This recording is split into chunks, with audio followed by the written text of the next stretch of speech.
काही पेशंट ज्यावेळेला माझ्याकडे येतात आणि सांगतात, "मॅडम मला हा त्रास होत होता आणि मी Googleवर सर्च केलं, तर मला हा आजार आहे का?" तर चेष्टेमध्ये मी त्यांना म्हणते, की "तुम्ही Google डॉक्टर व्हायचं बंद करा." याचं कारण काय?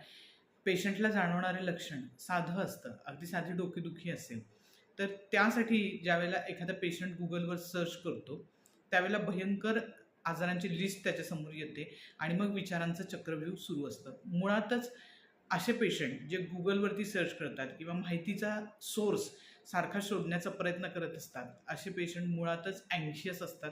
त्यांना प्रचंड प्रमाणात काळजी असते, भीती असते आपल्या तब्येतीविषयी, आरोग्याविषयी आणि त्यामुळे ते अशा माहितीच्या शोधामध्ये असतात.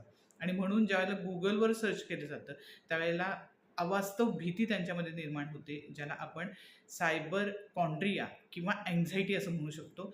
या आजारावरती होमिओपॅथीमधील 2 उत्तम औषधं आहेत. पहिलं म्हणजे आर्सेनिकम अल्बम. आर्सेनिकम अल्बम या पेशंटमध्ये प्रचंड प्रमाणात आरोग्याविषयी, अगदी स्वतःच्या आरोग्याविषयी आणि कुटुंबातील किंवा इतरांच्या आरोग्याविषयी सतत जाणवणारी काळजी, चिंता, भीती, भविष्यामध्ये काहीतरी वाईट घडेल, चुकीचं घडेल याची जी भीती असते ती आर्सेनिक अल्बम पेशंटमध्ये असते. प्रचंड प्रमाणात अस्वस्थता असते, रेस्टलेसनेस असतो आणि फिअर ऑफ डेथ, मरणाची भीती वाटत असते. अशा पेशंटला आपण आर्सेनिक अल्बम 30 देऊ शकतो. दुसरं महत्त्वाचं औषध म्हणजे अर्जेंटम नायट्रिकम. हे सुद्धा होमिओपॅथीमधील एक उत्तम औषध आहे, जे हायपोकॉन्ड्रियाक एन्झायटीसाठी वापरले जातात. व्हॉट इफ म्हणजे भविष्यामध्ये असं झालं तर माझ्यासोबत काय होईल? तसं झालं तर माझ्यासोबत काय होईल? अशा ज्या शंका, कुशंका आणि जी अवास्तव भीती असते, ती या अर्जेंटम नायट्रिकम पेशंटमध्ये असते.